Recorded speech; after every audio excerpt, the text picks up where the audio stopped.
And we are live. Welcome to the NBA Strategy Show. It is Friday, November 17th. I am Josh Engleman. I am joined by Adam Scherer. We are brought to you by Vivid Picks. 11-game slate today, which I don't think that I knew until earlier this morning. I thought it was a little bit smaller than this, but we've got a good one, much better than the 2 games we got yesterday. So hit that like button, subscribe to the channel, hit the notification bell so you know when everything goes live. Follow us both on Twitter. Adam, what's up? How's it going? I'm glad I skipped yesterday's slate since I saw how whatever his name is, Brandon P did. So we were right. We basically got it spot on. We had a better projection. You and I had a better outlook on that than the industry. We were. I hope everybody listened. Did it go that way? No, but we were right. Yeah, that was. Like, obviously, I didn't pay attention to the game. I was at the Ravens game, but that was the impression I got. I looked at Twitter after I got home. Jesse posted something about how he needs to make $1 billion at NBA because Brandon P was 35% owned. And so then I looked to see how he did, and I saw how he did. I saw the minutes he played, and I was just like, really? They did that? And then I saw the score. I saw that Peyton had played 8 minutes and gotten hurt. And I was like, oh, okay, it was that kind of day that would have just absolutely pissed me off. Yeah, Clay was atrocious. 1 of 10 from the field. Podziemski was the first guy off the bench. They actually did play alongside Clay a little bit more, but then Gary Payton gets hurt. Corey Joseph was in the rotation, so we got that piece. And if it wasn't for the fact that the game was a 28-point game at the end, I'm going to assume Brandon Podziemski doesn't close the final 5 minutes and plays 20. Seems likely. Perfect. And Peyton got hurt, right? He did get hurt.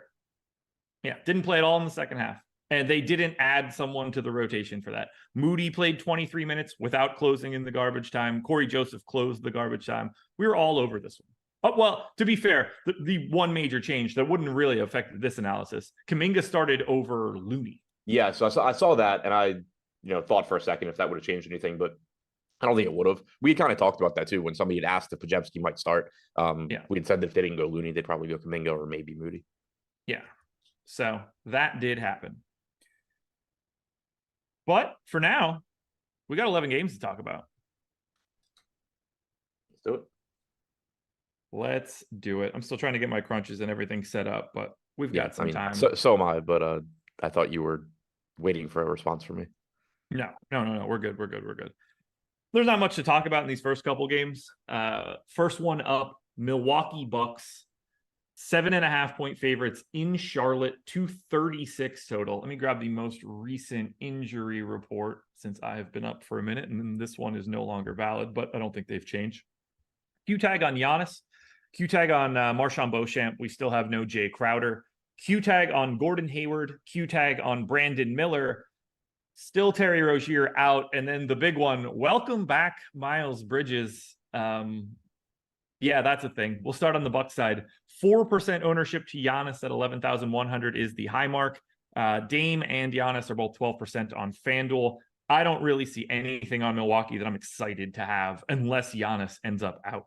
Yeah, the Giannis news obviously is massive, but you still have him at 11-1, and that's been a difficult price tag to get to for him all season whenever Dame is in. Now you factor in an 11-game slate where you're going to have a million good mid-range, upper mid-range options. You're going to have other pay-up options to get to. It's going to be really tough to get to Giannis, particularly on DraftKings. FanDuel, it's usually a bit easier. We have him 11% to be optimal on FanDuel at 11% owned. We have him 4.5% to be optimal at 4% owned on DraftKings. So better FanDuel play than DraftKings, but not really a priority anywhere. And if Giannis is in, there's nothing else from this team, I don't think. Dame's salary jumped to 9,800. Portis is up to 6,500. Middleton and Lopez still between 5 and 6K.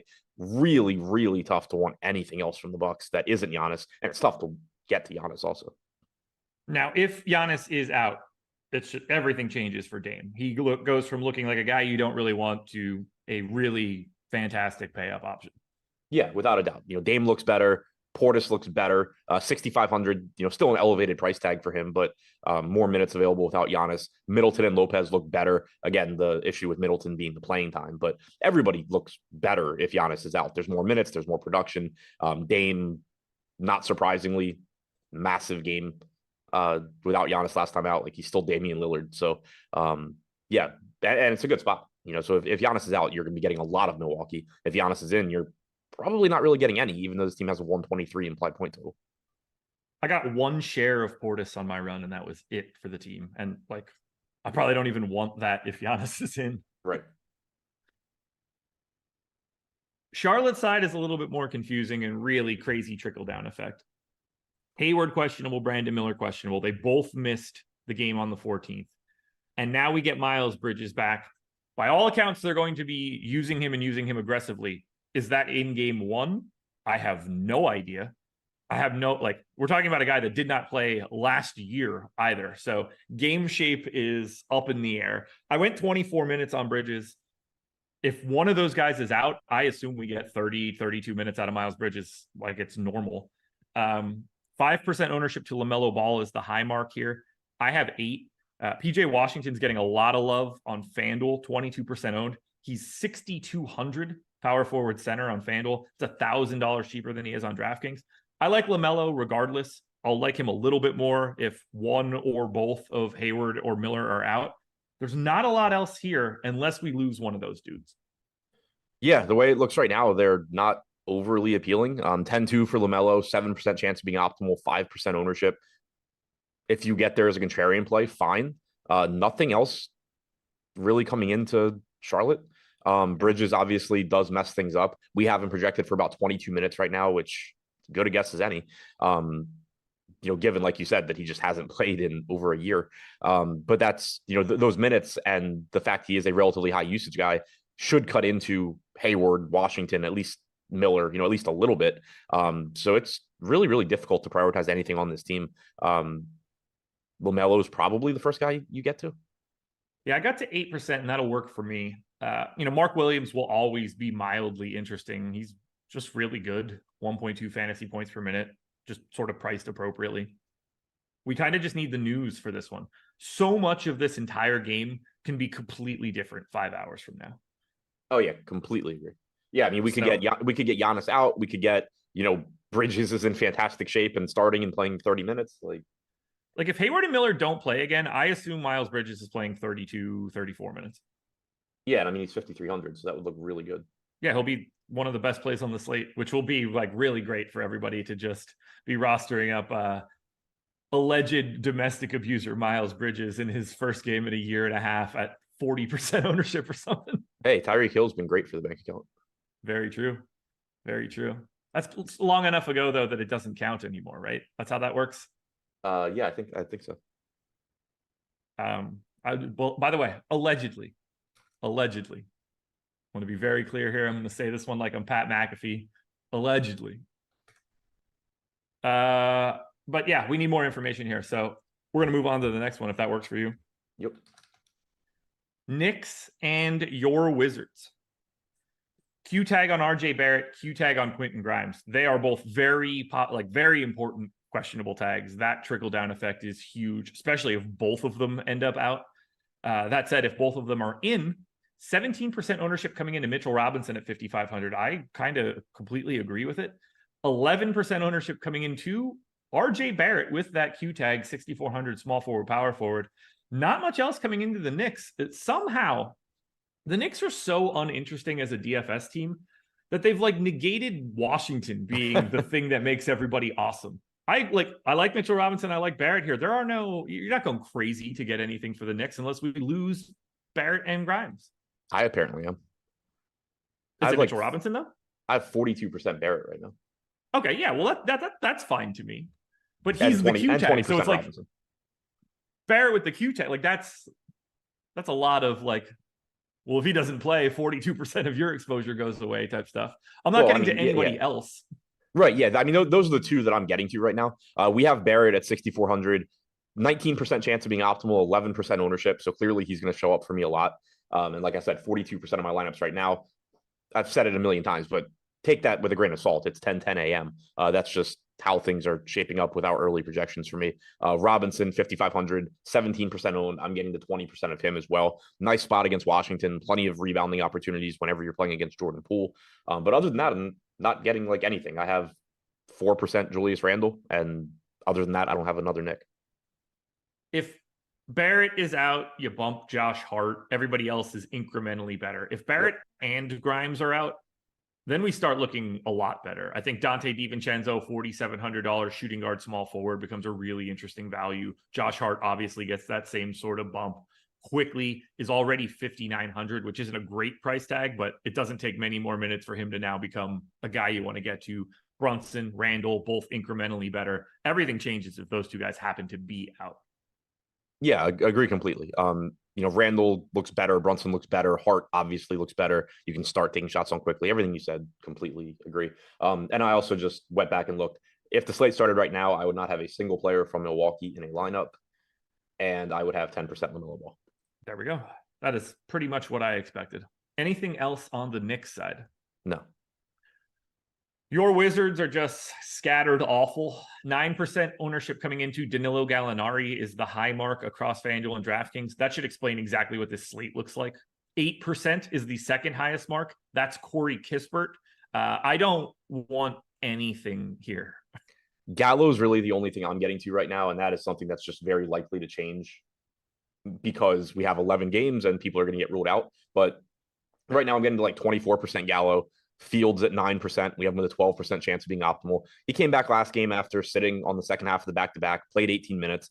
I think that's just his role at this point. Yep. It is nice. Again, at any point, they could just decide he's back to playing 5 minutes, but, they're a terrible team. They can do what they want. But it seems pretty set that he's playing around 18 minutes at this point. And he is a good point per minute guy. So, he has that working for him. It's just that you do lose that minutes volatility, which is always nice, where it's pretty. I don't know that there's anything that can happen in this game where Danilo Gallinari suddenly plays 25 minutes outside of like literally 8 people getting hurt, and them deciding not to forfeit. So that's the issue. But still a 1.05 DraftKings point per minute guy playing around 18 minutes at a cheap price tag on a slate that right now doesn't have a lot of cheap value. So that's why I'm getting to him. But other than that, 4% Kispert, 4% Poole, 2% Avdia.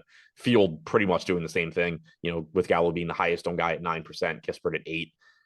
Not a very appealing team. For one, they aren't good. They don't have a lot of good players. They're not injured. Prices have adjusted, and they're playing one of the slowest teams in the league, which is also one of the most efficient defensive teams. Not much that's going to be here for us for Washington. This slate gets better. So there's a bunch of games. We've got like 4 236 totals. We got a bunch of games under 220. It's a really weird slate in like peaks and valleys. Lots of ugly, like huge home underdogs are going today. Bucks 7.5 point favorites in Charlotte. Knicks are 6.5 point favorites in Washington. Kings and Celtics are both 7 point favorites on the road. Lakers are 7 point favorites on the road. Like there's just every garbage team in the league is playing at home today. It's really not good. You know what is good though? The promo code Millie, so that you guys can get 20% off whatever Sims package you're looking for, NBA, NFL. Use that promo code Millie. That's what you get, 20% off, because we're celebrating Short Gamer TV's big Millie win this past Sunday. We're kicking some savings on to you guys. If you've never signed up for one of our sim tools before, all you have to do is click the link in the description, sign up with that promo code, get 20% off. Generate 5,000 to 10,000 lineups in basically a minute. Simulate those lineups against each other. Get ROI data for individual players and for the lineups themselves. This is going to be the best way for you to build lineups across the entire Stochastic platform. This will create the best product for you. Come on in, sign up. You'll get our Discord, projections, ownership. It's not just Sims. You get everything for the sport as long as you sign up for that package. 20% off for all new customers. So we'll see you guys soon. Come on in. Philadelphia 76ers, 1 point dogs in Atlanta, 236 total. Great game from like a real basketball perspective. Philly's been outstanding. Atlanta's been great so far this year. I'm in for this one. And if we just look at the injury report, Nick Batum out once again with personal reasons. Q tag on Embiid, which we're pretty used to at this point. Does kind of bother me that this is a 7:30 start. That gets really scary where you get the Embiid news at 7:01.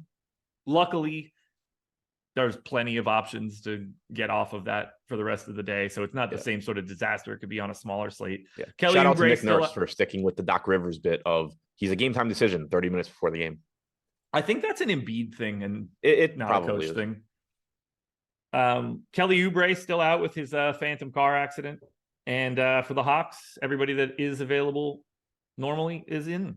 24% ownership coming into Tobias Harris, 15 to Melton, 10 to Embiid, 10 to Robert Covington, 5 to Tyrese Maxey. Let's start with the chalk.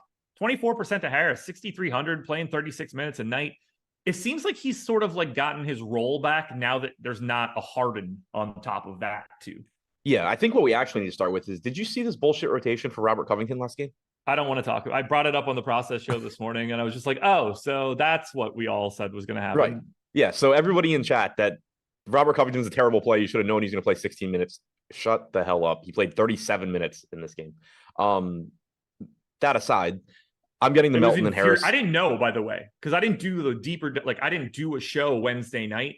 I didn't know that he was in the starting lineup. Like I didn't know that Nick Batum wasn't back. I had never even seen that happened because that was the first night we got here. So when I saw it, I was just like, oh, I don't even want to keep doing this show. I'm so angry. This is the first time I've seen it because he just wasn't relevant on that slate because he had jumped to 4,600. He had played 16 minutes the game before. Like, just no, I didn't like. I knew he was doing better because I saw people tweeting about it, but I didn't know what he'd actually done or played. I thought I was going to open this and see like 28 minutes or something. I did not know I was going to see 37. Way worse. Yeah, that aside, Melton and Harris is where I'm getting here. It's where the field's getting. I'd have 42% Melton and 32% Harris if the slate started right now. There's just a lot of playing time available without Kelly Oubre. Melton's been 0.86 DraftKings points per minute this year, which is pretty solid for his price tag. Played 34 minutes last game. Harris, played 38 and for the season is just shy of a fantasy point per minute. Good positional eligibility with both forward spots for him. Melton has point guard and shooting guard. They're both reasonably priced. Just easy to get to in what should be a pretty high scoring game. Beyond those two, I'm getting around 12% Embiid. The field's at 9%. So happy to be there. Certainly wouldn't be mad if I can get some more as some more value opens up. And then Maxey getting 5% ownership. I only have like 2 right now. He's 9,100. I think he's a solid tournament play. Price tag did come back down a little bit from that 9,500 price tag last time. It's just the normal issue once you get somebody like Maxey to this price tag. It's not that he's overpriced. Like he's probably a little overpriced for his median projection, but he's certainly not overpriced for what he can do in a game. It's just that you're going to start running into, not only are there just a lot of good point guards in general, there's a lot of good 9K plays that are just that have the same range of outcomes as Maxey. So it's not somebody that I think you should be prioritizing, but certainly if I'm looking at a lineup and it's like, okay, where did I go contrarian in this lineup? And the answer is Tyrese Maxey. That is great. I have 21% Covington. He's 9% owned, $4,500 power forward center. I went 30 minutes. Don't know what to do with that, but if you give him 30 minutes, he's close to a 5x play. Yeah, we went 27 and I didn't get any, and I don't really have any qualms with a 27-minute projection. No, I don't know what to give him. I legit you could tell me 30. You could tell me 34, and I'd be like, yeah, that's fine. He's probably one of the top 3 plays on the slate if you do that. So here's my issue with last game. Marcus Morris played 8 minutes. Patrick Beverley played 10 minutes. Furkan Korkmaz and Daniel House, neither one stepped on the floor in the second half. They each played 3 minutes in the game. Yeah. I have a very difficult time thinking Philadelphia is just going to start replicating essentially a playoff rotation on November 17th, where Morris, Beverley, House, and Korkmaz combine for like 24 minutes. Who's the coach? Fair point. Take back everything I said. Covington's playing 40.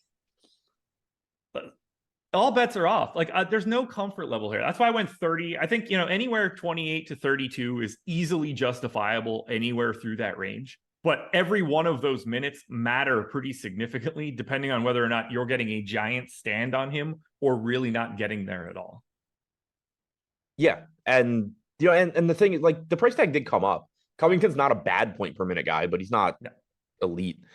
He's at 0.82 for the season. I think that's pretty much in line with what he generally is, like 0.85, 0.9, depending on who he's playing with.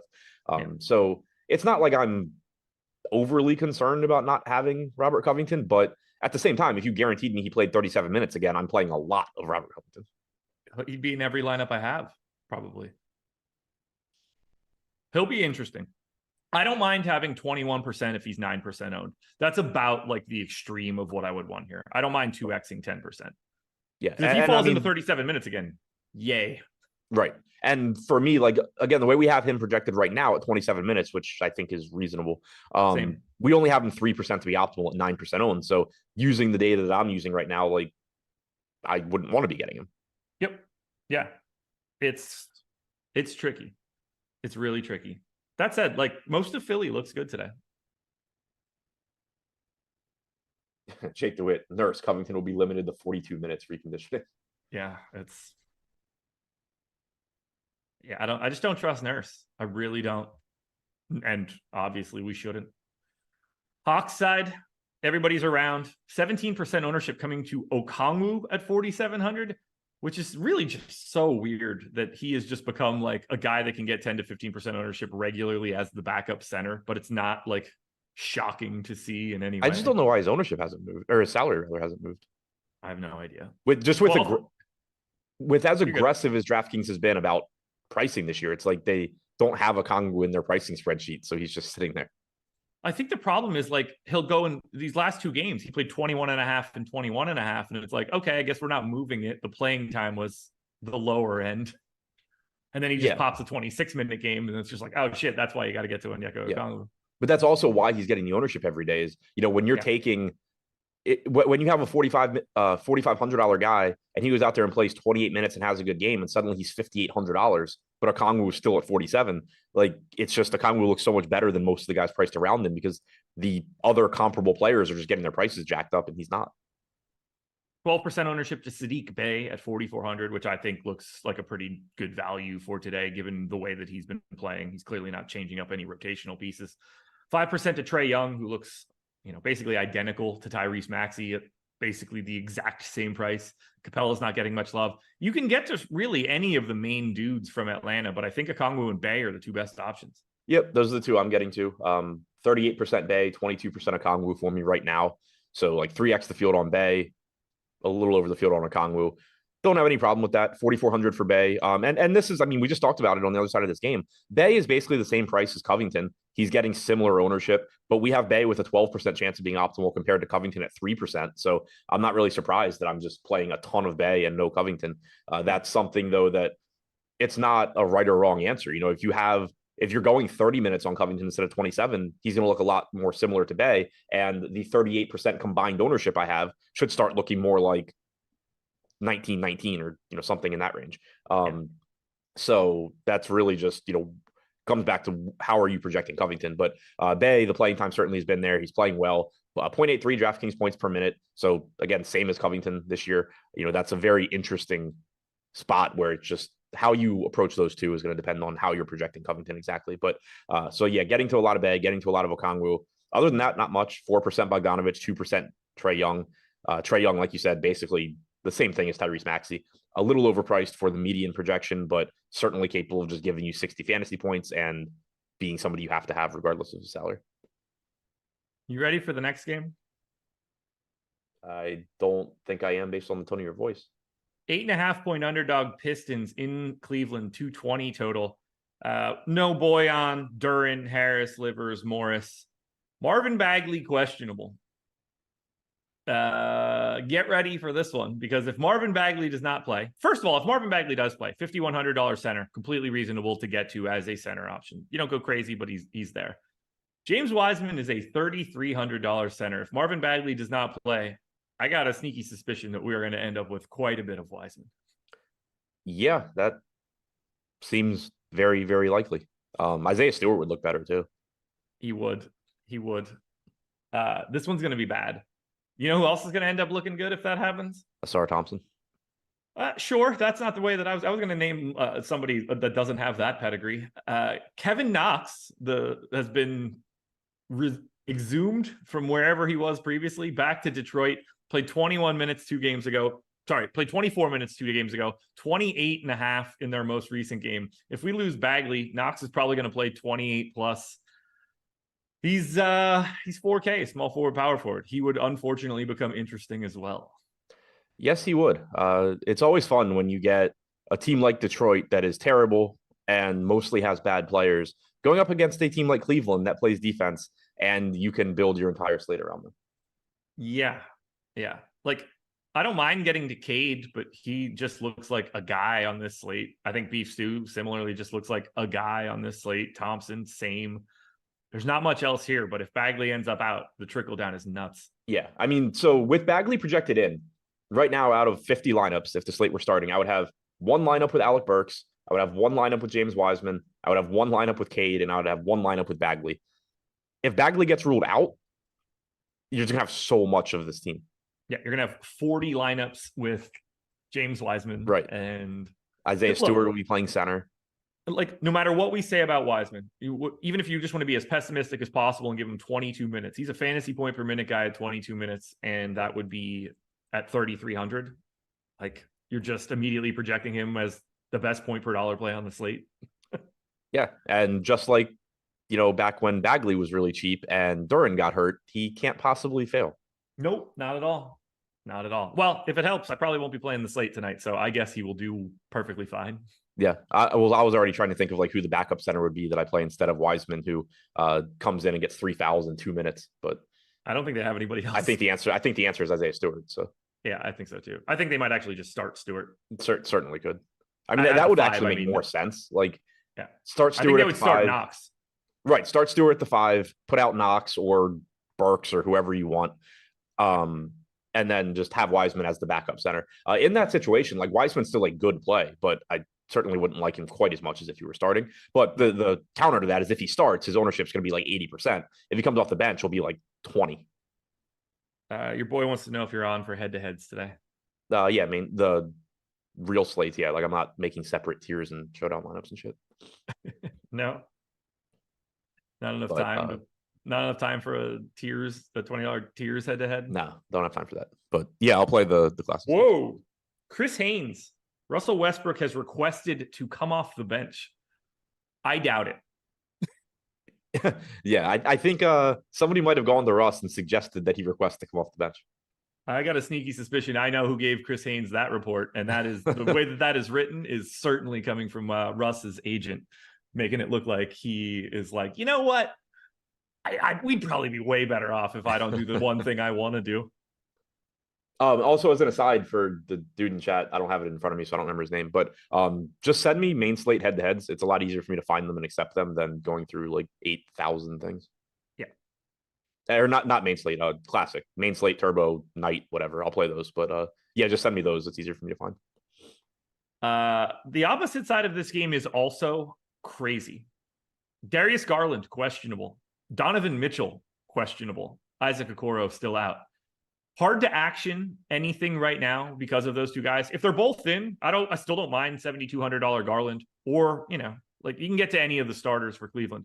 If one of those dudes are out, everything looks a lot better. If two of those guys are out, everything gets insane. If Mitchell is the guy that's out, though, $7,200 for Garland is just way too cheap. Yeah, this whole game just hinges on the injury report, because with Mitchell and Garland both projected in, I'm not really getting to much of anything.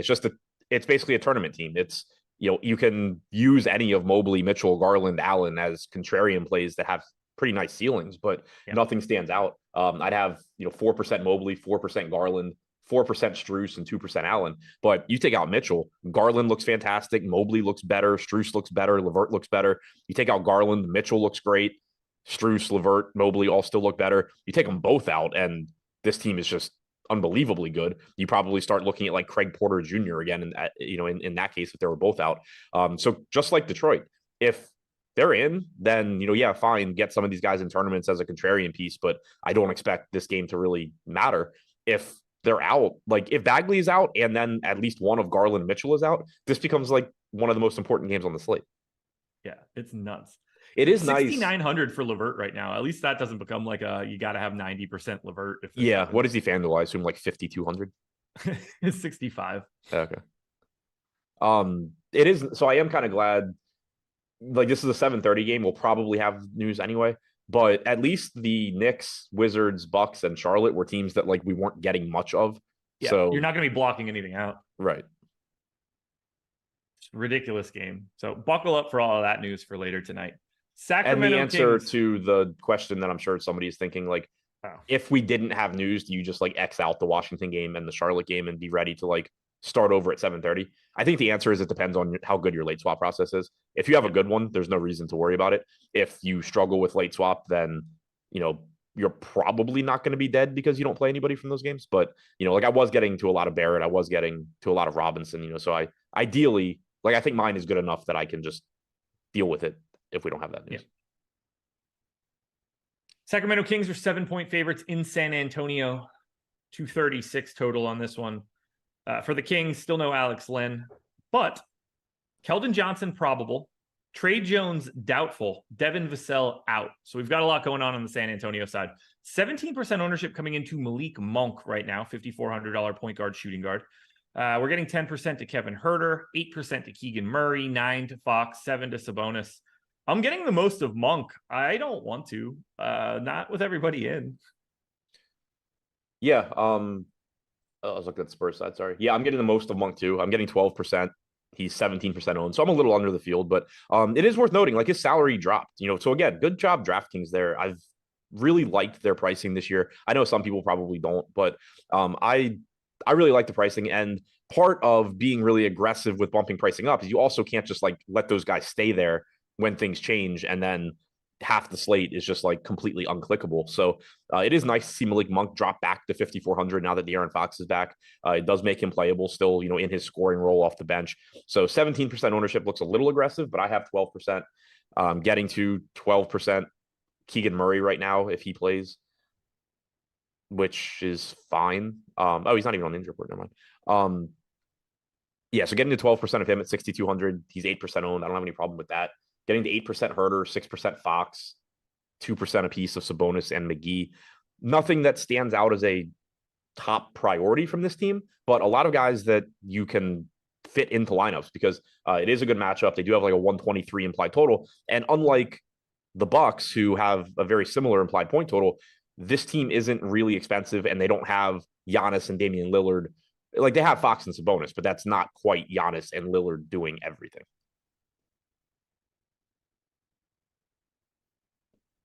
And Fox is just another Tyrese Maxey, Trae Young. Yeah. What a terrible area right there. Like one of those dudes is going to go 7x tonight. And It's like, how do you pick between the three? Yeah. I mean, right now I have 6% Fox, 2% of the other two. Ugh. Which is kind of gross too. Because like you were saying, like there's a really good chance one of those guys is like the guy. Yeah. And I like, I'll take any one of them in any lineup and I won't even notice. That's the real issue for all of it. Yeah. Yeah. So like looking at my highest owned guys right now, yeah. I'm just not getting to that 9K range a lot. I not surprisingly have a ton of Jokic and then a bunch of like really shitty punts. But yeah, so that's what it is again, is I'm just getting a lot more like stars and scrubs than 9K guys. All right, let's go to the San Antonio side. Again, no Vassell, no Trey Jones. We did get Keldon Johnson back. 36% ownership coming into Malachi Branham at 3,900. Just 6 to Zach Collins at 6,500. I think he looks kind of interesting there. 10 to Sohan, 10 to McDermott, another 10 to Charles Bassey, basically. I'd like to have a conversation about whether or not Julian Champagnie should be getting some love at 4,100, given the fact that he played 30 minutes this last time out. If Malachi Branham is going to be 36% owned at least. There's some value to be had here for San Antonio. Yeah, there is. And the one I'm getting a lot of, I don't, what are you doing with Devontae Graham? Nothing. Okay, because I have 26%. But what do we have him projected for? We have him projected for 19 and a half minutes. So 17 to 18 DraftKings points. I went 12. Right. So I think that's like with Vassell out and Jones doubtful, it's possible that Graham plays a lot of minutes. Yeah. I have no confidence in whoever's actually playing for San Antonio. Right. And so this is just one of those where right now we have him projected for 4% ownership with an 18% chance of being optimal. So he's showing up like 26% for me. Even if we don't get any sort of clarity throughout the day, which we probably won't on how the rotation is going to look, this gap is going to close. Either the industry is going to project Graham for 18 to 20 minutes and he's going to be 10 to 15% owned, or everybody's going to project him for like 12 and he's not going to be popular, but he's not going to project well. So like, I don't think I end up getting a ton of Devontae Graham, or if I do, I think he's kind of just popular anyway. But right now, with him projected for only 3% ownership, he's showing up a lot for me, which I don't mind. Like, if you actually tell me he's 3% owned, I will gladly roll the dice on a $3,400 Devontae Graham and hope that he's got the ball in his hands a lot with no Vassell and no Trey Jones, but certainly nothing you would have any confidence in. Outside of that, though, Sohan, my highest owned guy from the Spurs right now at 28%, Fields at 10. I like that. You know, he's certainly someone that can take on a bigger playmaking role with no Vassell, no Jones. He's only 5,800, so no problem getting there. I'm getting to 20% a piece on Branham and Collins. Collins, 6,500, projected to go a little bit under owned at 6%. I don't have any issue with 20% there. Good matchup for San Antonio. He's a good point per minute guy. You do have more offensive opportunities available with Alpha Cell as well. Branham at 36%. So I'm actually under the field on him. This is another spot. This is kind of that spot where, like, Branham's 3,900 getting 36% ownership. Graham is 3,400 getting 4%. If I split their ownership in half basically and just say, I hope I get lucky with Devontae Graham minutes, I don't hate that. It's probably something that won't be necessary by lock, but you're referencing the wrong guy. What? 36% for Malachi Branham is whatever. Devontae Graham played 12 minutes and got 5 more in blowout run. Julian Champagnie played 31 minutes and started in the last game. He is the guy that we should be talking about in this one, who is projected for 0 ownership right now, and I can't wrap my head around any part of that. Right. Well, we only have him projected for 14 minutes. So that goes back to, like, I think he should be projected for more minutes. Yeah. But if he's coming off the bench, like, if let's say he doesn't start this game, how confident are you that he's actually playing more minutes than Devontae Graham, or like than Graham? Ooh. Relatively confident? I don't know, just because of what they need. Neither one of them play. Like, ever. Right. So that's what I'm saying. Like, yeah. Like, last game, Vassell was in, Keldon Johnson was out, and he got more minutes. Devontae Graham is the more natural replacement for Devin Vassell and Trey Jones. I mean, Trey Jones, yes. I don't think so for Vassell. Well, I'm thinking more from just having the ball in his hands, like, playmaking standpoint, not the scoring standpoint necessarily. Probably. Like, I don't necessarily think it's apples to apples thinking about who is taking Devin Vassell minutes compared to Keldon Johnson minutes. So Devontae Graham was like Malachi Branham's backup in the first half, which is like the backup of a backup. Who do you think starts? So who do you think, like, do you think Champagnie maintains the spot in the rotation and you just swap Keldon Johnson and Devin Vassell around? Or do you think you're bringing him back in and moving Champagnie out for Branham, whatever, Graham? Yeah. My guess is Sohan, Branham, Johnson, Wemby, Collins. But it could be any, like, they could go with, like you said, the same lineup as last time, except Keldon Johnson in place of Vassell. That works. Like, This is just, at this point, all I'm trying to get across is that whoever is coming off the bench for the Spurs, there's a ton of volatility in their playing time.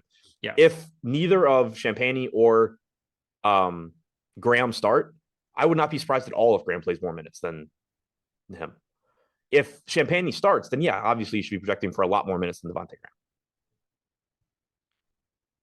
If we get a starting minutes, then what'd you say? Where are all of our, how much, what did we give to Branham? 25. Okay.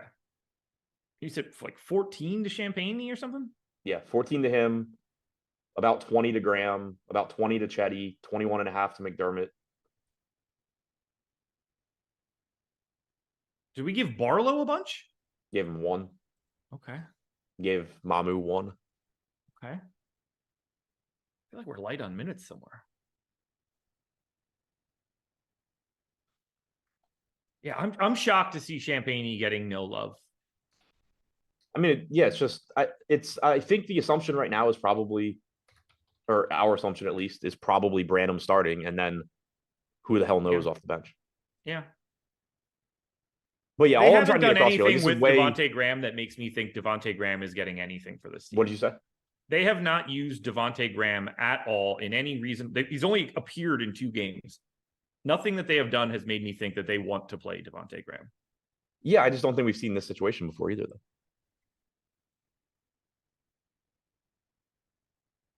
But I'm also Yes.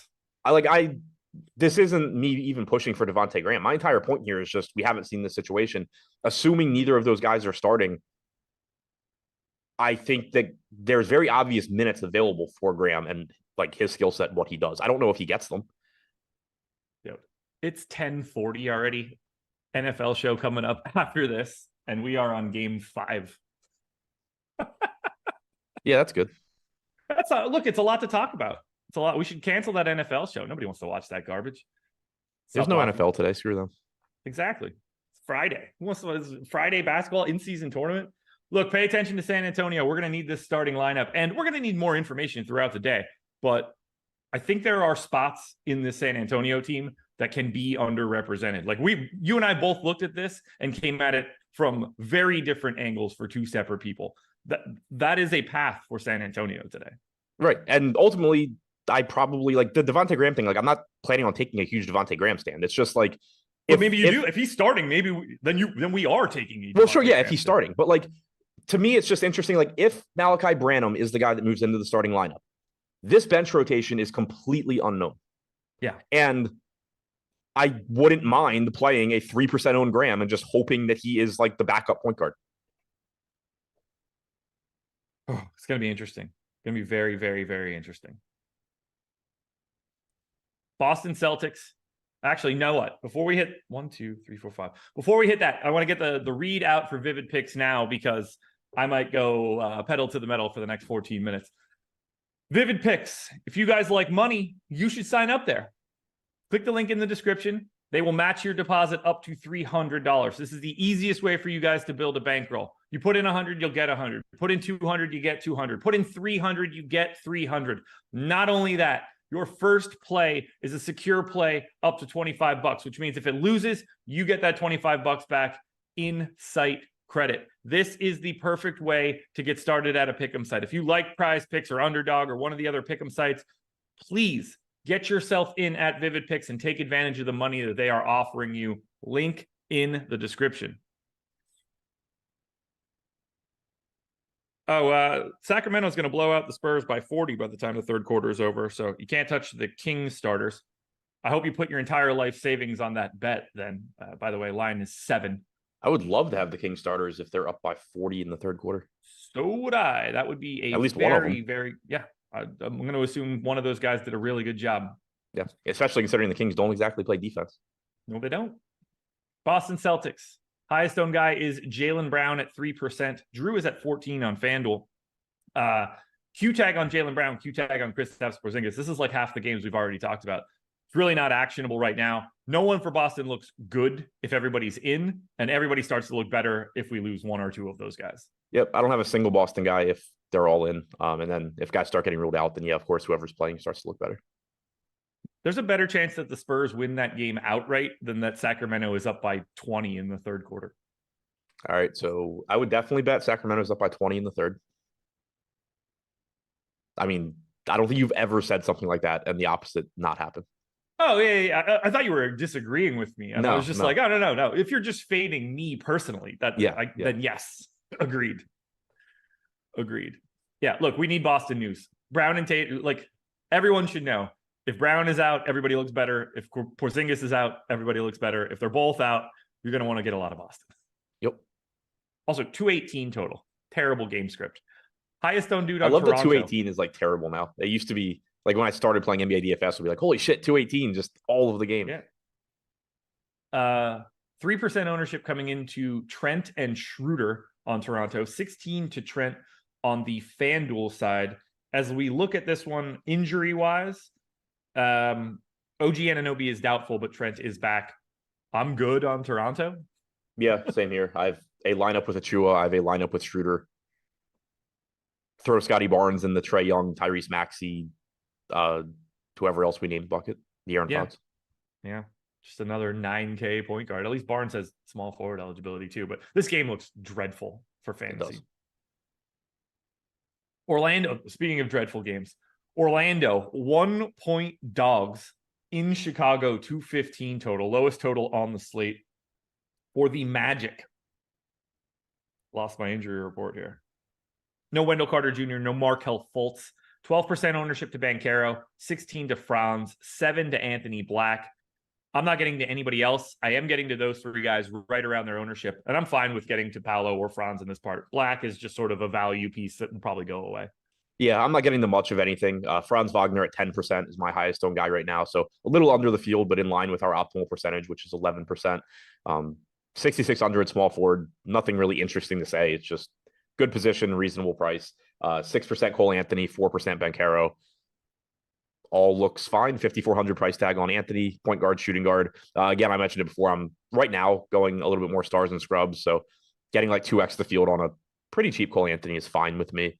Banchero's price tag has come down a little bit, which is nice. We still have him going a little bit over owned though. 12% ownership, 8% chance of being optimal. So I'm a little under the field there. But Wagner, Franz Wagner, Anthony, Banchero, the only guys from Orlando that are in any of my lineups right now. Probable tag on Alex Caruso. Questionable tag on DeMar DeRozan for personal reasons. We need DeRozan out to care about Chicago. Yep. Otherwise, White, DeRozan, Vooch, Levine. If you get some of these guys in a random lineup, go for it. Vooch up to 8,400 now. There are no priorities for Chicago unless we don't have DeRozan. Yeah, I don't have a single Chicago player with DeRozan projected in. I got 7% Vooch, but I don't mind it. I mean, that price tag jumped quick. Or not even quick. It just jumped bigly from last time. Yeah. Levine lost his small forward. Yeah, that hurts. And his salary went up. Yeah. Not having small forward there really changes the game. Alex Caruso, point guard, small forward. If DeRozan gets ruled out, I think I know who I'm getting a lot of. He looks just like Scotty Barnes, Same exact player. Point guard, small forward. Alex Caruso, yeah. Point guard, small forward, Scotty Barnes. Yeah, I wasn't sure where you were going with that. I was like, I didn't know if you meant like actual looks or ability because they were both as ridiculous.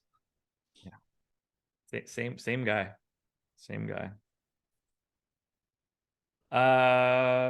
Brandon D. For what it's worth, Knox seen in the blue starting jersey at shoot around. Wonderful. That leads me to the Bagley thought, at least. Look, I'd rather have Knox start than Wiseman start.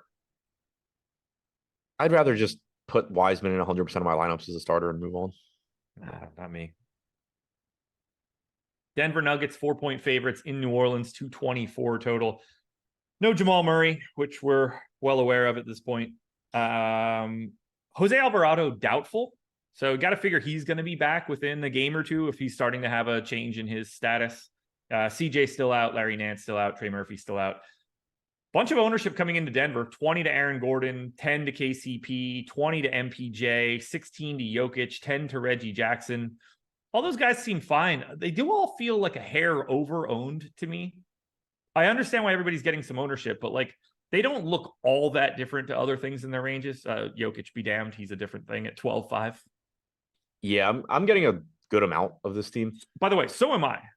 I just don't know. I don't really know why. Yeah. I mean, Jokic, if the slate started right now, Jokic is my highest owned player, which is wild given that he's 12,500 and a center on DraftKings. Wow. But we have it right now. We have him projected for 70 DraftKings points. Yeah, I don't have that. Yeah. So with that, he's my highest. In how many minutes? 48?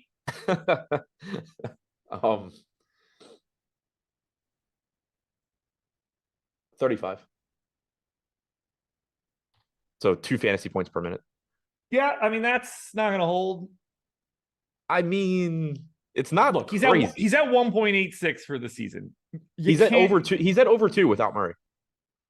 But that's not it. That's not it. It's a good matchup. I'm saying like it's high, but it's not. I mean, like I don't want to undermine Jokic here, but that's not that can't be.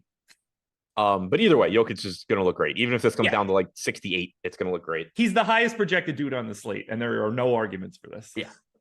So yeah, I mean, I would have like 56% Jokic right now. Again, if that comes down to like 67, 68 DraftKings points, I'm still going to have a shit ton of Jokic most likely. Aaron Gordon, 6,600, pulling 20%.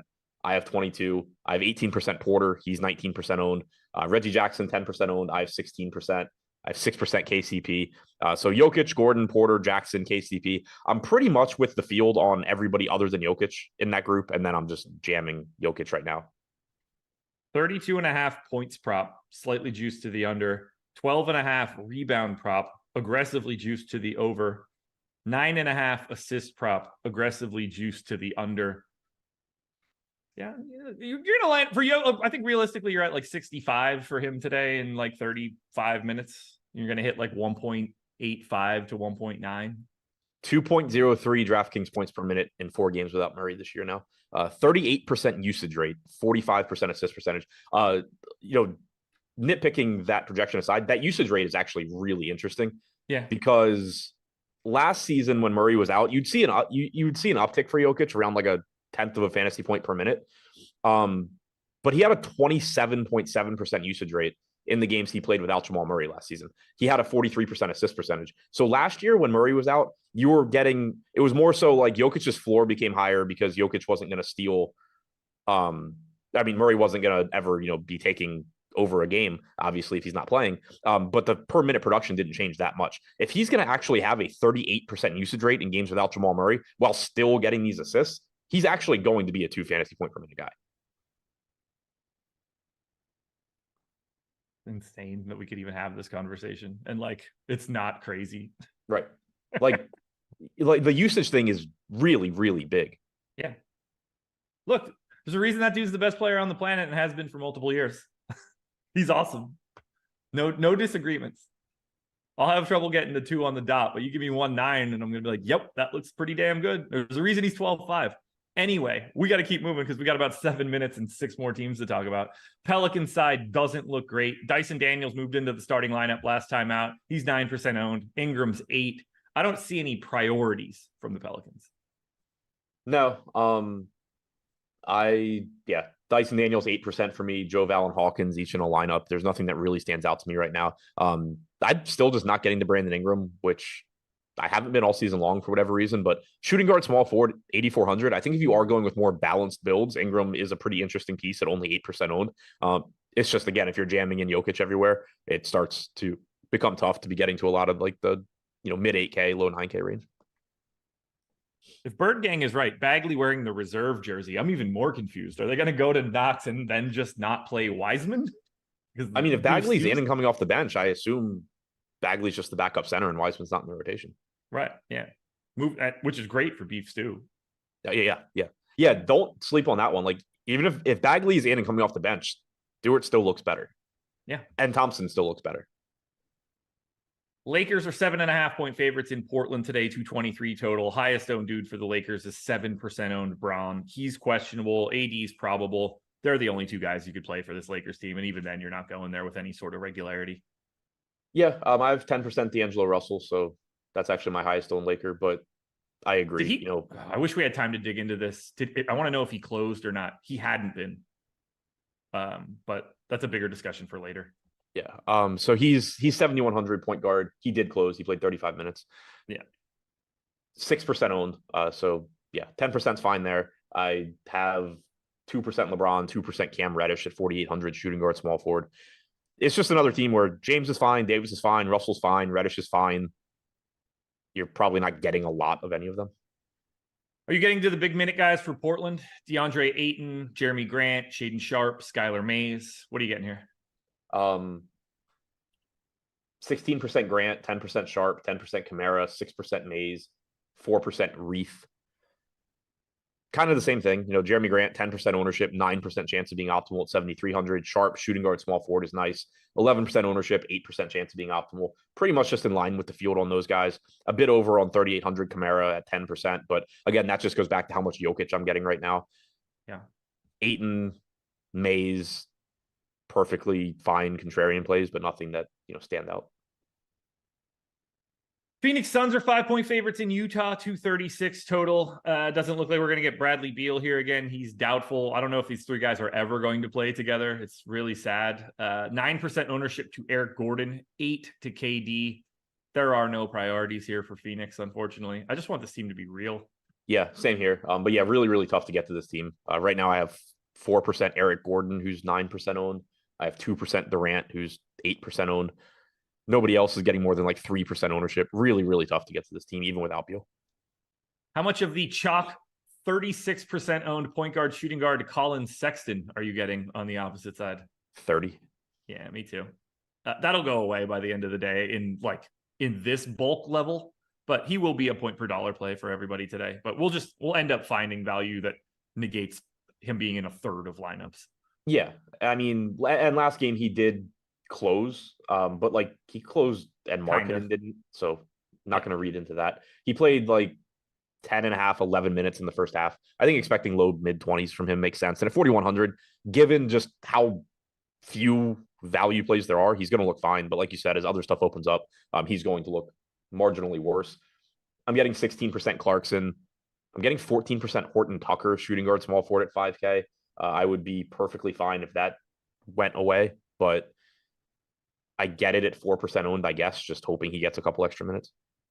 He has not been getting those extra minutes as of late. No. So we'll see there. But yeah, Sexton, Collins, Clarkson. I think those are the guys you have your eye on. And then, if you end up with Markkanen, you're not mad about it. But yeah, Clarkson's the one I actually want. Yeah, agreed. And finally, we close it out. Houston, 5.5-point dogs in LA, taking on the Clippers, 218 total. I guess allegedly Russell Westbrook coming off the bench by his request. Amin Thompson's still out. Mason Plumlee obviously out on the other side.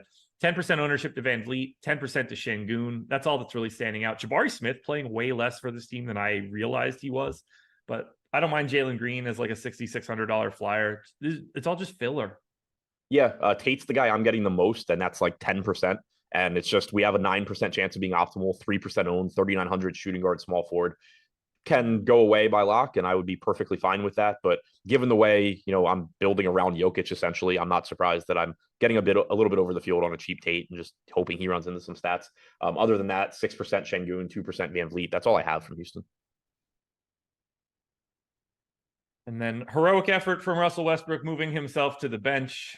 Definitely how that happened. $3,800 Terrence Mann was only projected for 4% ownership before this at small forward, power forward. I had 27% when I thought he was a bench guy. I assume when he starts, his ownership goes up, and I don't think of him any differently. So that's going to be pretty annoying. 11% ownership coming into Norm Powell as the high mark for the Clippers. Feel free to get to an 8K Kawhi if you can. He's uninteresting. Or a $7,600 James Harden, who's uninteresting, or an $8,600 Paul George, who's uninteresting. I hate this team.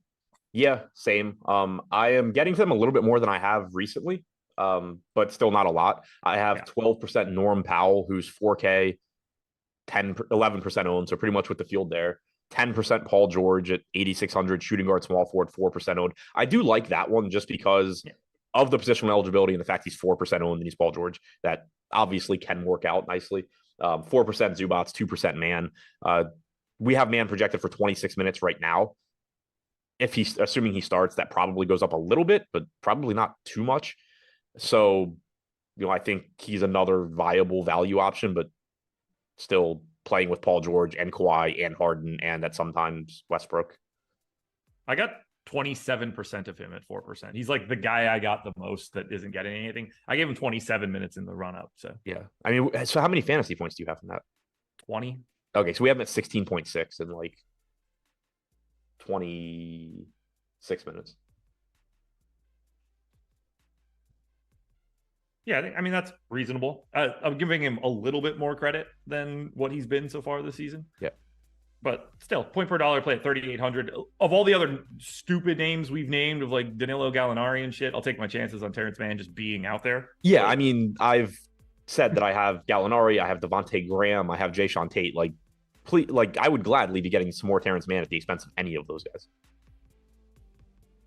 Well, we made it with 5 seconds to spare. Enjoy the NFL strategy show, everybody. Contenders are already out for me. Adam's got an article and lineup generator videos coming out later. He and I will be back at 4:45 for the deeper dive. Shout out to Vivid Picks for being the sponsor. Good luck, everybody. We'll talk to you later.